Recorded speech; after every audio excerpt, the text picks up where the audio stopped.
I used to think that people's decision to retire came only down to the money. But after working with a lot of clients, I've seen that it doesn't matter if they have $1 million, $5 million, $10 million or more in their portfolio, there's still this fear of retirement. And what I came to realize is it has nothing to do with money. So what I want to do in today's video is share with you 4 common blockers people have when it comes to retirement and show you what you can do to get through them. Hey everybody, I'm James Knoll, founder of Root Financial, and I'm here to teach you how to get the most out of life with your money. We make retirement out to be a numbers game. We say, once I have $500,000 in my portfolio, then I'll feel comfortable to retire. And we get there, and we don't feel any different. So what we realize is, okay, maybe 500,000 was just the wrong number. It must be $1 million. And then we get there. And what we realize is we don't feel any different than we did at $500,000. And we extend that to 2 million, and we get there, and we keep pushing and pushing and pushing until one day we do some deep introspection and realize maybe this isn't just about the numbers. Yes, there's a numbers component to it, absolutely. I don't want to deny that. You want to make sure that you have enough money to be able to live comfortably. But there's another component to this that most people miss. In this component, it doesn't matter that you've run the numbers, you've stress tested the plan, you've gotten your Monte Carlo analysis to 99% probability of success. None of that is going to help alleviate this unless you address it head on. So what we want to do today, or what I'm going to do today, is show you 4 common areas that I find people have hangups about retirement and show you how can you change your thinking to make sure you have a plan to get through that. So the first challenge people face is what I call the identity challenge. You have to ask yourself, when you retire, who are you going to be when you're no longer the teacher or the lawyer or the business owner or the boss? Whether you're asking yourself that consciously or subconsciously, that's something that's there. You've spent your whole life becoming this person you are today, and typically that means 30, 40 plus years devoted to your particular craft. Again, whether you're a teacher or a fireman or an attorney, it does not matter. Whether you even like that or not, it's become a deep part of who you are. And it's not easy just to shed that identity overnight. Now, one of the foremost authorities on this subject, and one of my favorite authors, is a guy named James Clear. James Clear has this to say. He has a blog post where he says this. He says, many people begin the process of changing their habits by focusing on what they want to achieve. This leads us to an outcome-based habit. The alternative is to build identity-based habits. With this approach, we start by focusing on who we wish to become. He then goes on to say the recipe for sustained success looks like this. He says, changing your beliefs isn't nearly as hard as you might think. In fact, there's 2 steps. Number 1, decide the person you want to be. Number 2, prove it to yourself with small wins. So first, decide who you want to be. What do you want to stand for? What are your principles and values? And what do you wish to become? Now you might be saying, James, cool passage, but what on earth does it have to do with me no longer being a teacher, an attorney, a business owner, whatever it might be? Well, it has everything to do with that, because again, those are your old identities, and when you get into retirement, it's about creating this new identity. So as James Clear says, first we have to prioritize or understand what is that identity that we want, and then now how do we take small actions, step number 2, to get there? So what are some examples of small wins here, of instead of focusing on the outcome, focusing on the process or the input? Well, maybe you want to build an identity as someone who is healthy. Well, don't make your goal to lose 15 pounds, make your goal to walk 10 minutes each day.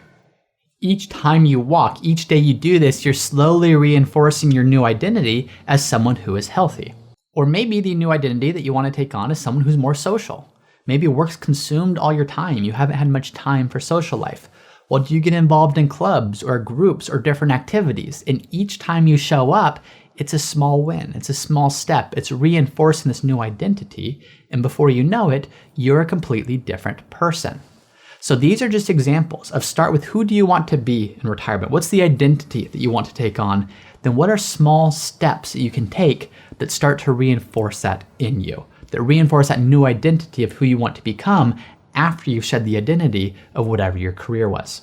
Now, I'd love to hear from you. As you're thinking through this, what's the identity that you hope to have in retirement? Leave a comment, whether it's I hope to be healthier, more social, or involved in this activity or that. Let us know. I'd love to hear from you what you're thinking of as you approach retirement. The second challenge is the structure challenge. So what are you going to do Monday morning when that alarm clock doesn't go off? Now, most people's thought is, James, that's an absurd thing to be concerned about. I can't wait for Monday morning to roll around and not have the alarm clock go off. And that's probably true. It's going to feel really nice for the first Monday, second Monday, third Monday. But what about the 20th Monday, the 30th, the 40th Monday? Are you still going to have that same sense of relief when there's no alarm clock then? The reality of it is, most of us need structure to some extent. And the other reality is work, whether you like it or not, imposes some degree of structure. So it's not bad to shed that structure, but how do we now create a new sense of structure? What can you do to make sure that your day, while still having plenty of time for spontaneous activity and just relaxing, has some structure to it so you don't feel as if you're aimless, you don't feel as if you're drifting? Well, one common thing you can do is, do you schedule an exercise class in the morning?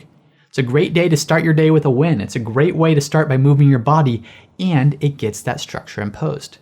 Do you sign up for different classes or different activities throughout the day or on different days of the week so you have some sense of, on this day at this time, this is what I'm doing, because the rest of your life and the activities you follow are going to fall into place as a result of that. So yes, you should absolutely prioritize a certain degree of spontaneity, but make sure that you also have that structure. And again, that can be workout classes in the morning. That can be meeting certain friends at specific times throughout the week. That can be joining different classes or volunteering, making sure that you have something in your week that's grounding you to making sure that you're getting the things done you want to get done, as opposed to just drifting. The third challenge is what I call a perspective challenge. Now, we as humans universally have this degree of difficulty trying to think of our future selves. I recently read an excerpt from an interview Jerry Seinfeld did on the Letterman show in the 90s. And on that, he said this, and this is Jerry Seinfeld speaking. He said, "I saw an ad, and I love this concept of no payments until June. People are like, oh, June, it will never be June." And they say to themselves, that guy in June, he'll have the money somehow. Now, while humorous, that's kind of the perfect summary of the human condition. While we look at ourselves today, we realize, okay, I can't afford that, or I can't do this, but we somehow think that miraculously, the version of ourselves in 3 months or 6 months or 12 months, or we'll be able to do that thing that we don't do today. So while Jerry Seinfeld jokes, hey, my future self will somehow have the money to pay for this in June, the reality is we often think, oh, my future self will have the courage to retire sometime in the future, 3 months, 6 months, 12 months from today.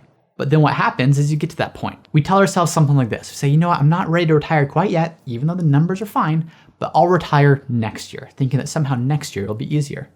Then next year rolls around and you say, you know what, I'm gonna wait until the next bonus payout rolls around. Then the next bonus payout rolls around and we say, you know what, I'm gonna wait for the next round of stocks to vest. And what we start to do is somehow think that the decision to retire will be easier for our future selves than it is for our current selves. This is the problem with perspective. What's hard today is going to continue to be hard. And it's not about making that easy, but it's about embracing those difficult decisions, of which retirement is one. Here's the problem with this. Yes, the longer you push things off, you say, James, what's the problem? I'm making more money, I'm saving more, I have a bigger portfolio. Well, sure, but we talk a lot about the difference between lifespan and health span. And while your lifespan might be another 30 plus years, your health span might only be a few more years. So each year that we push this off and say, we'll do it next year, I'll do it after the next bonus, I'll do it after the next stock vests, what we're doing is we're sacrificing one of the best years that we have remaining in our lives. So do that too many times and what you realized is the best of life has passed you by. So this perspective challenge makes us think that somehow these decisions will get easier in the future, but the reality is we need to confront them right now. When's the best time for you to retire based on being both financially ready and also have an understanding of what you want to do in retirement? Then the fourth challenge is what I call the external pressure challenge.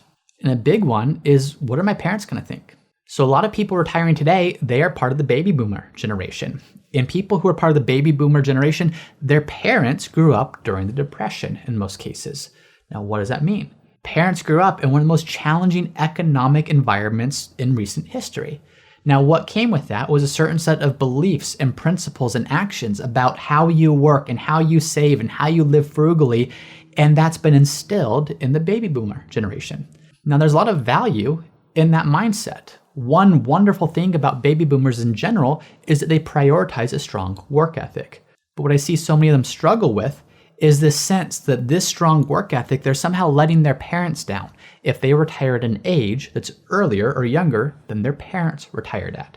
They say, my parents worked until 70 or 72 or 75 or maybe forever. How can I retire at 60 or 65? There's this sense that you're letting your parents down by not following their footsteps exactly. So you might be 60 years old, 62 years old, and you've run the models and you said, hey, with Social Security, my savings and investments, even if there's not favorable market environments, I can do this thing. I can retire. I can spend more time with my spouse and my kids and travel and activities, but there's that guilt my mom and dad worked until they were 70. How can I possibly think about retiring at the ripe young age of 60? And there's almost a sense of I haven't put in my time yet. I haven't done what's required of me yet. Well, I'd say talk to your parents. I've talked to a lot of clients who've gone through this, and they talked to their parents and said, hey, there's just this sense that I can't retire now because you didn't retire at this age. And what I think most of the time they'll find is the parents are very understanding. And in fact, there's no expectations that their kids, the ones now looking to retire, work a certain number of years just because they did. And even those who do have parents that have these expectations that, hey, because I did this, you should do it too, you have to ask yourself, why?